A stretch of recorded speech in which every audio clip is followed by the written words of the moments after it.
This lecture is going to be the last one that treats Italy before we move on to other European countries that will be influenced by the many artists that we've discussed thus far. Here we will turn to painting later on in Rome, from Urban VIII's pontificate until once again the turn of the century. The first artist we'll discuss is going to be Pietro da Cortona. Now we know he's given his name Peter from Cortona because he's born there, just outside the influence of Florence.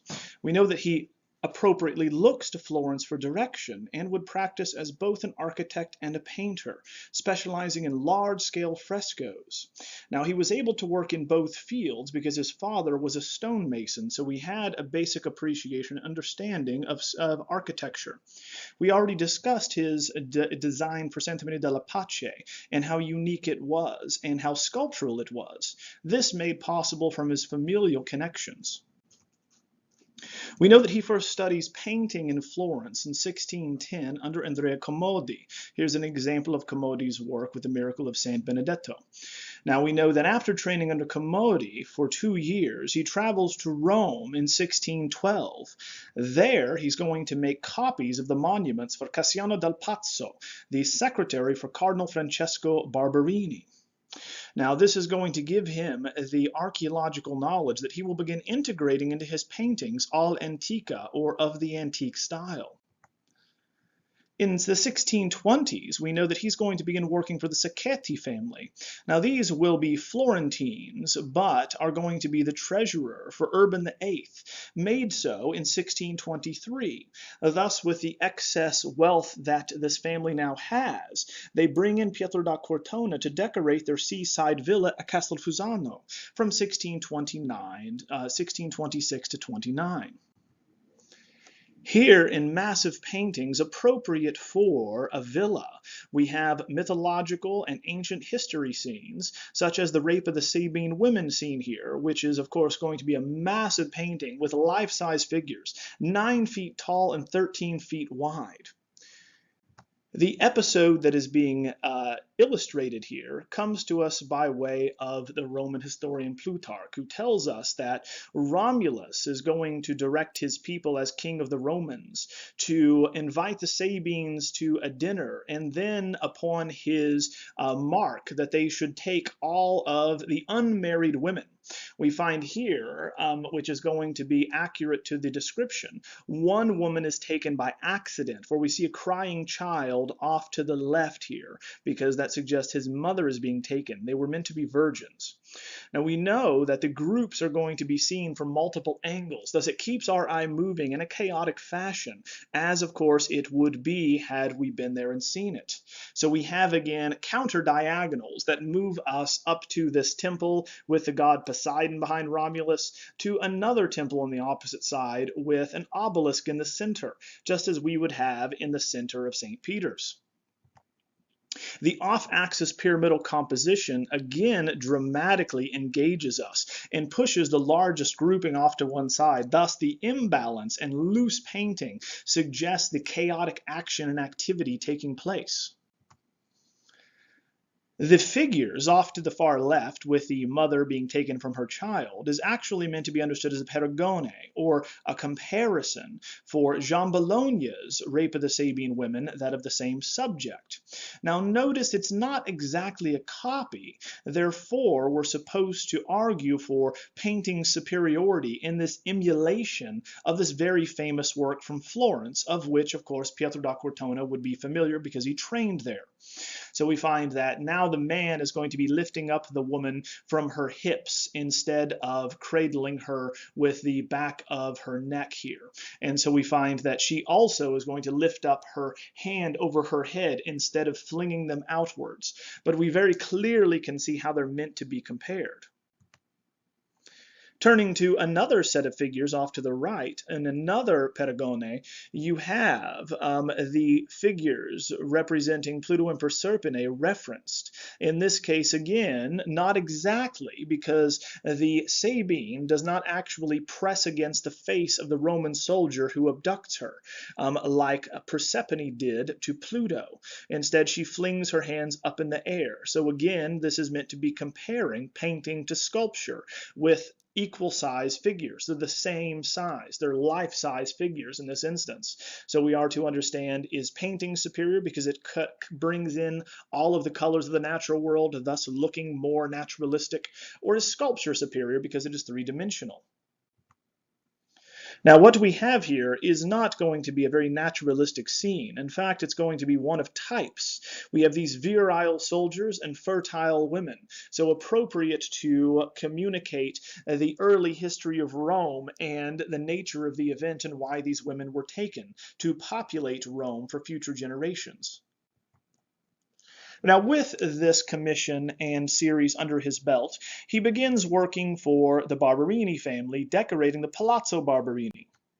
Here we find that, along with Bernini, Carlo Maderno assisted in designing the Palazzo, the three-level design, which is fairly standard, and we find that Pietro da Cortona is going to be brought in for his specialization of these large-scale murals and painted fresco projects. Here, in the glorification of the reign of Urban VIII, otherwise known as the Allegory of Divine Providence, we have painted between 1633 and 39 a massive and impressive buon fresco on the ceiling. Now we know this is a two-story salone or massive hall, where we find, just like Bernini, we're bringing together in a bel composto fashion, or beautiful whole, the union of three different arts, at least fictively here, as he's going to paint on the ceiling fictive architecture, sculpture, and then the figures themselves. Here you have another image of the Salone to give you an idea of the height and grandeur with which he had to work, and also so you can see where the quadratura or fictive architecture begins just at the edge of the cornice. This is unlike the Farnese Gallery, which is a quadriportato. It is instead a quadratura. So we find that the Carracci show us multiple layers of fiction by seemingly having fictive easel paintings on the ceiling. Now we find that Pietro da Cortona opens this up into an infinite space beyond with the sky, known as a quadratura.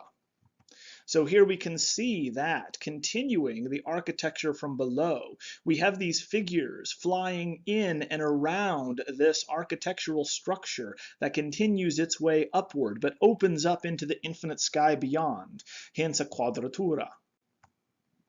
Now, the whole of the ceiling is going to be a massive, massive allegory, arguing for the notion that it was divine providence that Urban VIII became pope.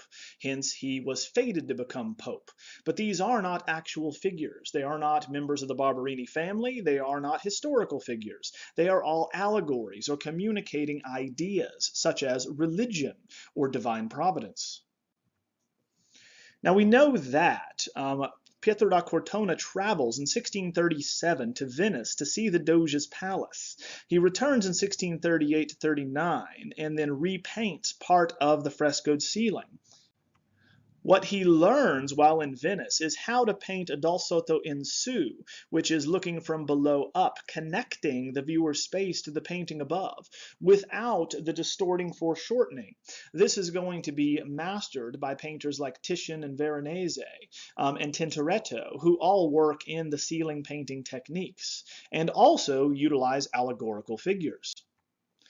As with Veronese's Triumph of Venice in the center of the Doge's palace and reception hall, we have this idea that a female allegorical figure, in this case representing Venice herself, is crowned, surrounded by these other allegories representing the characteristics of the city.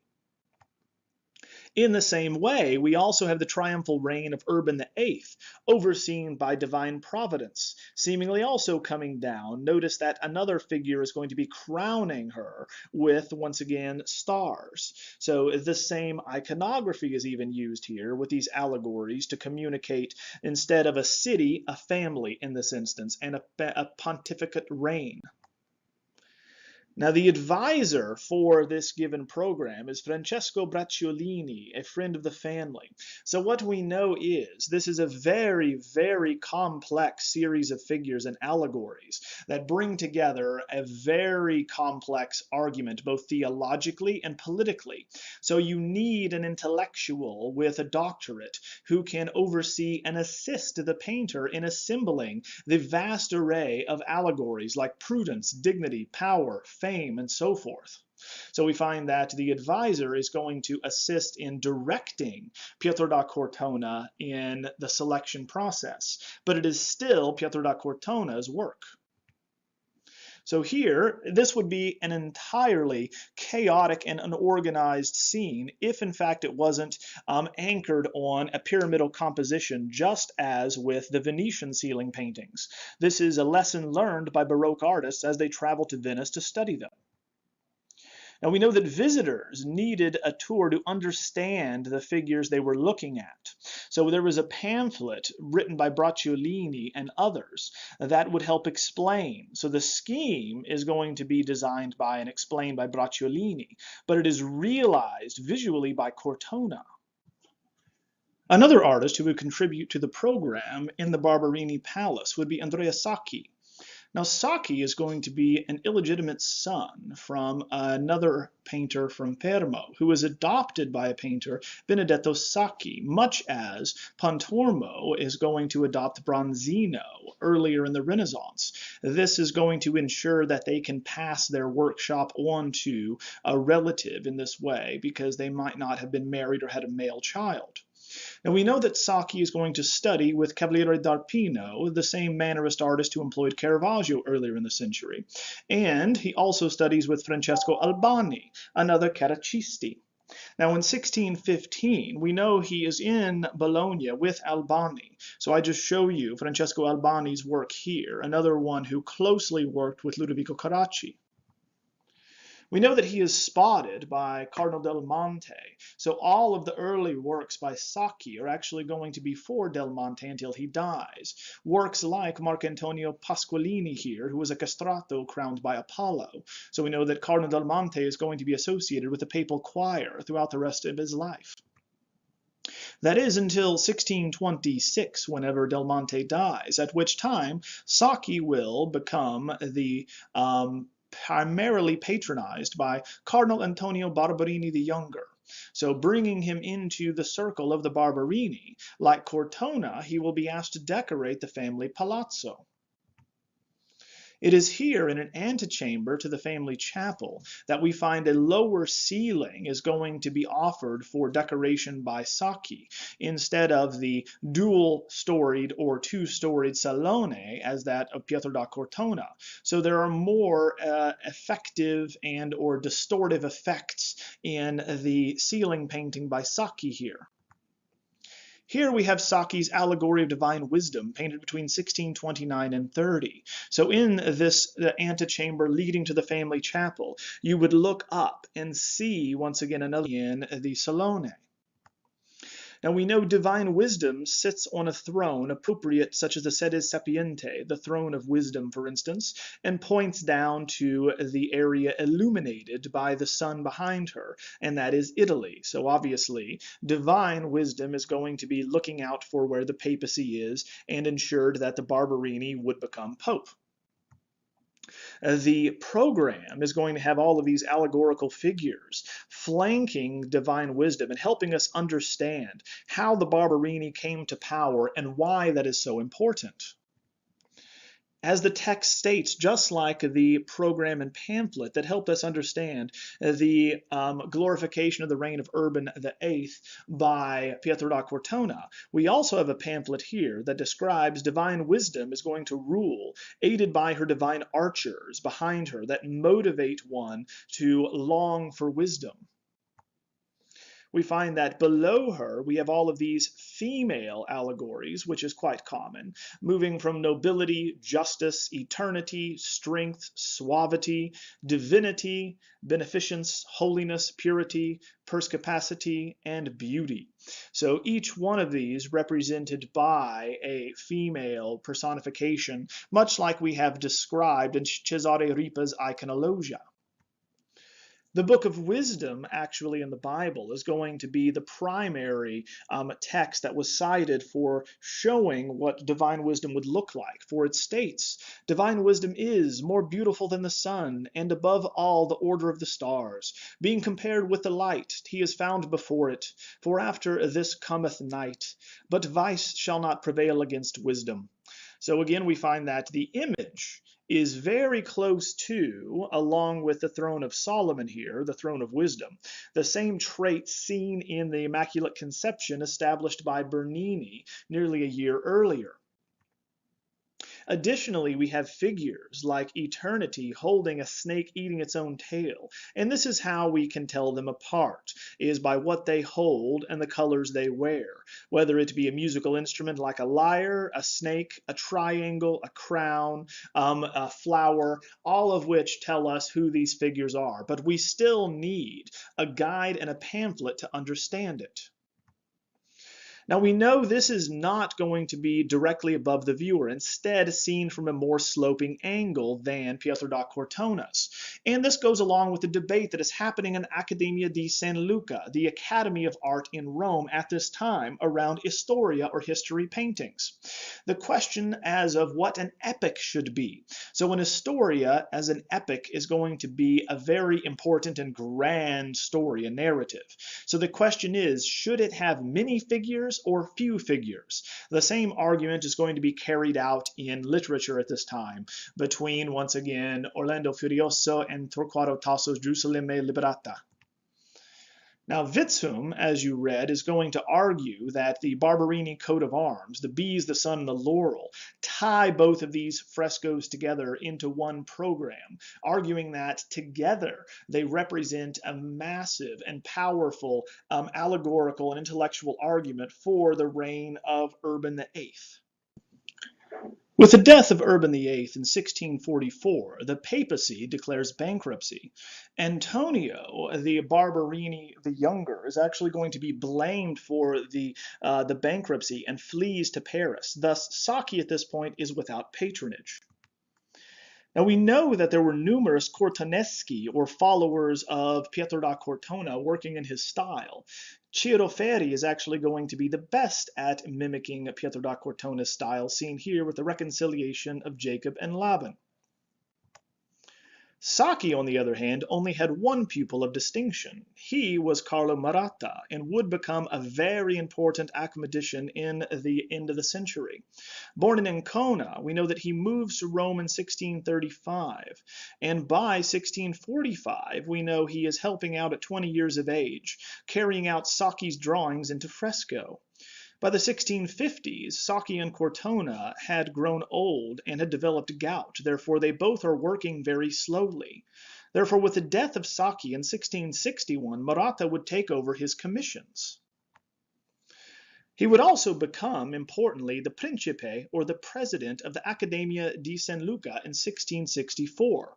It would be the same year that Giovan Pietro Bellori would read his very influential lecture on L'idea del bello, or the idea of beauty, that he publishes as the preface to his biography of the artists here shortly in 1674.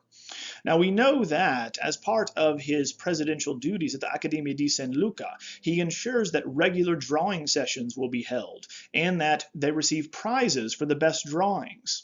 Now this should sound familiar, for it is exactly the same process and techniques carried out in the curriculum for the Carracci Academy that he'd been trained in. He also would regularize the curriculum in Accademia di San Luca and is going to ensure that now, in order to gain entry and become a member of the Academy, one must substitute or submit an entry piece, which becomes, of course, the piece de reception for the, or morceau, we should say, for the French Academy. Now, as he is friends with Bellori, he holds the same artistic values, arguing that we should study the best models, both ancient and modern, that the study of nature involves the male body, and we must have a literary education in order to produce correct work like that from the High Renaissance modeled on Raphael. At Santa Maria del Popolo, we have an example of what his work is going to embody and represent. It would be here at Saint Maria del Popolo, or Saint Mary of the People, that we have several important sculptures, ceiling paintings, and altarpieces. For Cardinal Alderano Cibo, we have a redesigned chapel by Carlo Fontana that Carlo Maratta is hired to decorate.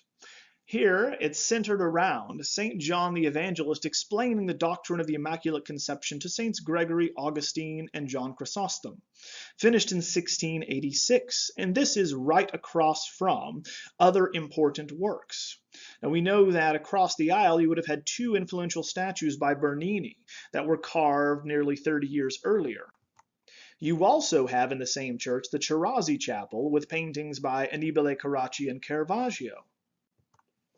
The dome above, importantly, is going to be designed by, with this mosaic, Raphael himself, who was the hero of the Academy at this time and the model that all artists should follow as demanded by Bellori and Murata. Now, because Raphael's the hero of the Academy, it's not surprising that we should compare his work to this one. And one of the most famous decorations that Raphael will carry out in the Vatican stanze is going to be the Disputa, which is the same subject matter that we see here. The Disputa by Raphael is going to be in the Stanza della Segnatura, or the Room of the Signature, which also houses the School of Athens. Here on the east wall, we find that we have church fathers below arguing over an altar and whether or not, when blessed, that the Eucharist transubstantiates into the body and blood of Christ. They point upwards to heaven, as we find the Deicist group and God himself with the Holy Trinity is going to carry out and reassure the presence of the divine in the Eucharist. So with the same basic elements, we have the four church fathers arguing over transubstantiation, each one of them pointing out a different argument for the Virgin's purity. The position and the composition, however, of the saints and the Virgin Mary above come from Raphael's Madonna di Folien. And that's going to show us that the Madonna is stepping on clouds. We can see once again the same type of oval and or semi-translucent moon, the crescent moon below her she steps on, with angels surrounding her in the clouds, with a saint below pointing up at her, directing our attention to her. Now, we know we're supposed to move from figure to figure, considering the intellectual argument each one of them has for the Virgin's purity, moving from, of course, the saint below who is going to be writing, thus we consider what their writings are, up to St. John the Evangelist, who's going to be young and beautiful and beardless, who points upward to the Virgin Mary in the clouds, until we reach over with St. John Chrysostom and Augustine, and finally the Virgin above. So the argument here is one that is intellectual, for the intellectual elite, because we must know and be able to explain and memorize the arguments of these various authors, from Gregory to Augustine to Chrysostom. And that means we need to have knowledge of both Latin and Greek backgrounds. So this is going to be a rational argument over an emotional one, very unlike Baciccio that we will discuss next. Giovanni Battista Gauli, nicknamed Il Baciccio, is going to be a very painterly and exuberant artist who hails from Genoa and will be discovered by Bernini, who will back him and will ensure he gets good commissions when arriving in Rome. Now, Baciccio was already familiar with Venetian ceiling painting and Rubens before he even travels to Rome in 1660. Therefore, he's already looked at the Triumph of Venice and memorized its lessons, and of course understands the textural illusionism and the appreciation of very flamboyant textures that was left in Genoa by Rubens, such as in the Marchesa Brigida Spagnola Doria. At San Andrea al Quirinale, we have an altarpiece that again was backed by Bernini so that Baciccio could win the commission, that demonstrates his rather painterly and exuberantly Baroque style. In the decoration for a church that was designed by Bernini, we have massive altarpieces, one of which is going to show St. Francis Xavier.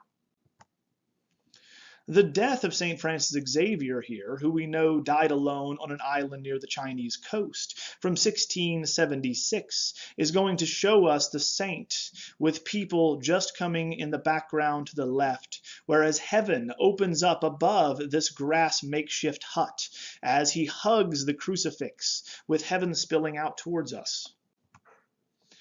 The work is actually inspired by Peter Paul Rubens' Circumcision, where we find that heaven also opens up and angels spill out in the upper left-hand corner, illuminating the figures below and the holiness of the event. The style of Baciccio, with this warm, loose technique, is inspired by the mid-century paintings of Giovanni Benedetto Castiglione.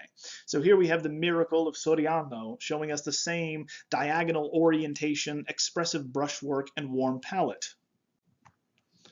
The design, of course, because he would be very influenced by Bernini as his primary artistic support, is much like the Cathedra Petri, where a vision of heaven literally manifests and comes out at us, beckoning us up into this wonderful, miraculous, illusionistic event of heaven and the angels coming to our aid to, of course, accept the soul of St. Francis Xavier as he was attempting to bring Christianity to the Chinese. So the golden clouds opening and the cherubim all can be considered very Bernini-esque. If we are to compare it to the work by Murata with the St. John the Evangelist and saints, we'll notice that that is an intellectual or rational argument versus the very emotional one of Baciccio. So all the way through the century, we will be continuing these two different trends, much like the difference between Caravaggio and Annibale, or again between Guercino and Guido Reni, etc. Now we know that Baciccio does receive some paintings for, again, the spandrels at San Agnese that prepares him for his largest commission and his most important commission of his career.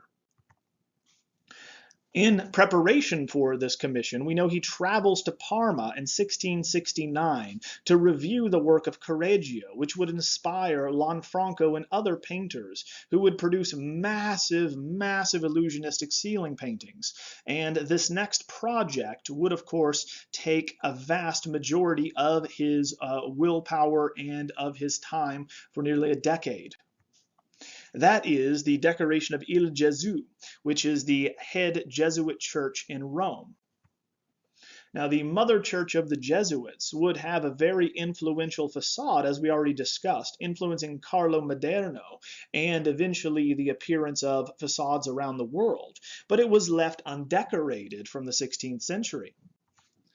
Here on the inside we find the most important commission. With Bernini's help, he acquires it over Ferri and Murata.